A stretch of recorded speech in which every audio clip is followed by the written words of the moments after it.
Creo que es de sobra conocido, pero sigue siendo necesario recordar cuáles son las bases sobre las que se asienta nuestro actual marco jurídico-político. La disposición adicional primera de la Constitución, el Estatuto de Autonomía de Gernika y la Ley de Concierto Económico. Es perfectamente legítimo que haya personas, grupos o partidos políticos que pretendan modificar el actual modelo institucional de la Comunidad Autónoma Vasca. Es perfectamente legítimo que haya quien pretenda, por ejemplo, que sea el Parlamento Vasco quien apruebe la normativa fiscal, que establezca y cuantifique los elementos sustantivos de los impuestos concertados de normativa autónoma. Pero para que esto sea así, no hay que hablar de la denominada LTH, sino de la Constitución, del Estatuto y de la Ley de Concierto Económico. Para que ello sea posible, habría que realizar una reforma estructural y en profundidad de nuestro marco jurídico-político, no solo internamente, sino en su totalidad, incluyendo las relaciones con el Estado. Si el actual Gobierno vasco consigue en su momento poner en marcha el debate y aprobación de un nuevo estatus político, de un nuevo marco de relaciones con el Estado, ese podría ser el momento, si alguien así lo considera, para afrontar el debate de una reforma estructural también de nuestro modelo institucional interno en la comunidad autónoma. Cuando en los últimos tiempos oímos con gran insistencia por parte de algunos que debe ser el Parlamento Vasco quien debata y apruebe la normativa fiscal, lo hacen con el argumento de que todos los vascos debemos tener el mismo marco tributario y utilizan la idea de que la legislación existente atribuye al Parlamento la potestad de armonizar las normas fiscales. Permítanme hacer una reflexión en voz alta. Es cierto que el Parlamento puede ejercer labores de armonización en materia tributaria, así es, pero quisiera dejar claro que armonizar no es aprobar los elementos sustantivos de los impuestos concertados de normativa autónoma. Armonizar, en su caso, supondría actuar sobre normas aprobadas por los órganos competentes para ello, las Juntas Generales, y no aprobar directamente las medidas. El Parlamento Vasco no puede aprobar un impuesto sobre la renta de las personas físicas o el impuesto de sociedades. Y además, a este respecto, hay ya suficiente jurisprudencia, tanto desde la Comisión Arbitral como del propio Tribunal Constitucional. Insisto en algo en lo que estoy plenamente convencido. Nuestro modelo tiene luces y sombras y aspectos mejorables, pero nuestro modelo ha funcionado en época de vacas gordas y en época de vacas flacas. Echemos la vista atrás para recordar cómo estaba este país nuestro hace 30 años y cómo está ahora, cómo estaban nuestros vecinos del Reino de España y cómo están ahora. Algo habrá tenido también que ver en todo ello nuestro modelo institucional. Por eso, si alguien lo quiere cambiar, que recabe primero los consensos suficientes y que haga el cambio desde arriba, desde la Constitución, el Estatuto y la Ley de Concierto. Mi humilde opinión es que no se debe violentar el actual marco jurídico-político con propuestas cortas y oportunistas. Para modificar el actual modelo hace falta incluso una reforma constitucional y estatutaria. En unos momentos en los que escasean los recursos públicos para poder hacer frente a todas las demandas y necesidades sociales, se hace especialmente necesario aplicar las bases del método científico para poder discernir si determinadas afirmaciones son veraces o simplemente responden al intento de buscar titulares de prensa más o menos efectivos. Para que una aseveración sea cierta, debe poder ser contrastada y verificada con el soporte de datos reales. Y dos aseveraciones que oímos habitualmente. Primera, las políticas neoliberales de bajar la presión fiscal son las que han puesto y ponen en riesgo el mantenimiento del estado del bienestar. Dos, con un aumento de la presión fiscal se puede compensar la disminución de los recursos públicos. Y volviendo a aplicar el método científico para hacer un análisis riguroso de la situación, podemos afirmar que la disminución de ingresos tiene tres componentes. La caída de la recaudación que hemos comentado, el aumento del cupo provisional en el año 2013, que merecería otra conferencia, y la reducción de la posibilidad de recurrir a financiación ajena, déficit por la aplicación de las medidas de estabilidad. En lo que se refiere tanto al cálculo del cupo provisional y la liquidación de cupos provisionales pendientes, como a la flexibilización de los importes de déficit, mantengo la esperanza en que se puedan solventar de una forma satisfactoria en una próxima y necesaria reunión de la Comisión Mixta de Concierto con el Estado. Visto lo anterior, me atrevo a extraer unas primeras conclusiones. 1. La caída de la recaudación no está motivada por cambios normativos que hayan reducido la presión fiscal nominal. La caída de la recaudación viene dada porque la vaca está enferma, por la caída de la actividad económica. 2.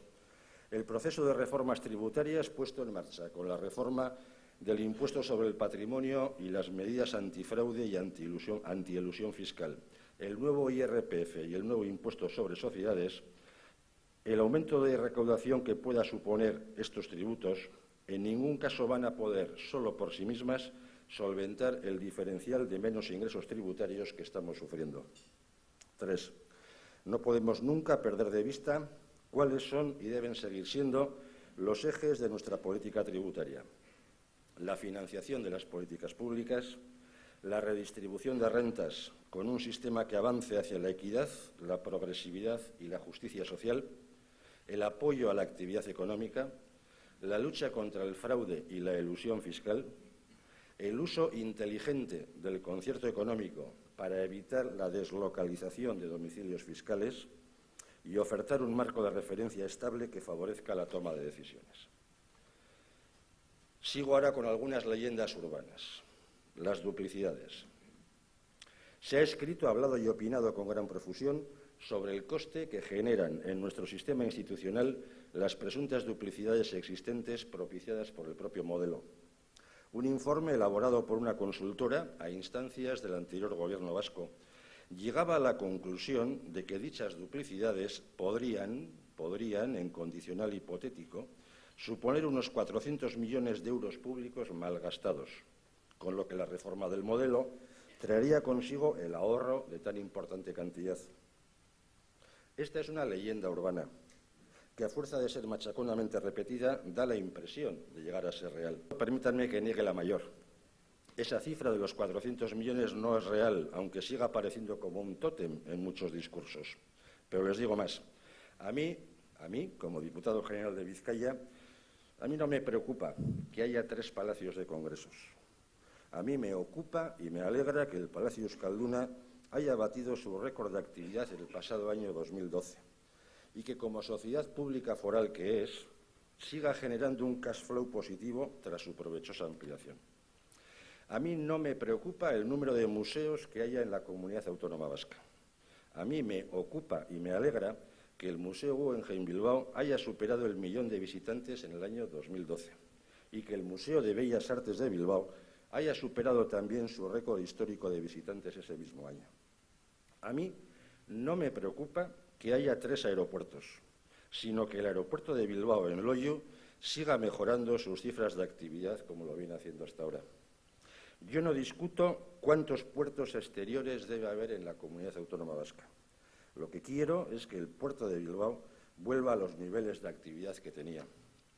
Yo no discuto la posible inversión en el sistema de transporte ferroviario de Donostialdea o la ampliación del campo de fútbol de Anoeta.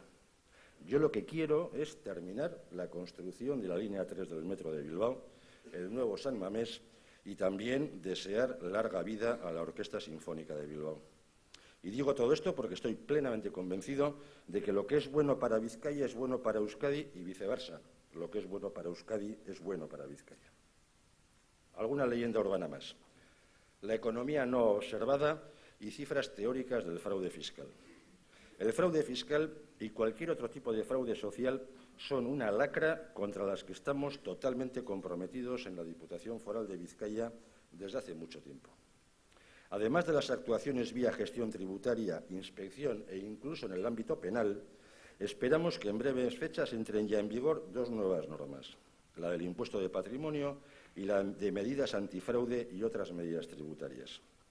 Además de disponer de más instrumentos legales en la lucha contra el fraude fiscal, la entrada en vigor de estas normas servirá para dar un paso de gigante con el fin de evitar la elusión fiscal que hasta hoy se pueda practicar mediante la utilización de instrumentos de ingeniería financiera. Estos son los hechos que avalan nuestro compromiso político e institucional en la lucha contra el fraude y la elusión fiscal. Y es en relación con todo esto donde aparece la leyenda urbana. Comillas, el fraude fiscal en la Comunidad Autónoma Vasca supone cada año 2.500 millones de euros. El origen de esta cifra no es otro que informes macroeconómicos sobre la denominada economía no observada, sin ningún tipo de identificación, rigor numérico, concreción ni definición. Es un intento de aproximación estadística, pero sin ninguna aplicación concreta. Les digo una vez más, si conociéramos de verdad cuánto es el fraude fiscal y dónde está, lo que les digo es que dejaría de existir. Y la última parte de estas reflexiones, transparencia, certeza y confianza. Hoy más que nunca, nuestra sociedad, nuestra economía, lo que necesitan son certezas y marcos de referencia estables que faciliten la toma de decisiones. Creo que debemos cerrar cuanto antes el debate fiscal para poder disponer de esos marcos estables de referencia. Y cerrar el debate fiscal significa llegar a los acuerdos políticos necesarios que propicien la aprobación de las normas tributarias pendientes, IRPF e impuestos sobre sociedades, en las instituciones competentes para ello. La imagen de corrupción generalizada en muchos ámbitos institucionales y que alcanzan incluso a las más altas instancias del Estado.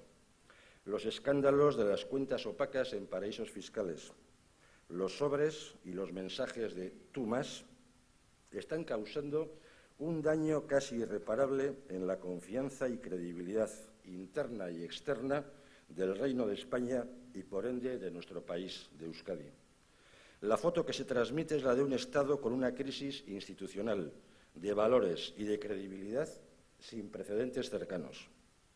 Incluso la amnistía fiscal, aprobada por el Gobierno central, no solo no ha cumplido sus objetivos de recaudación, sino que ha sido aprovechada por los corruptos para blanquear sus dineros negros e ilícitos.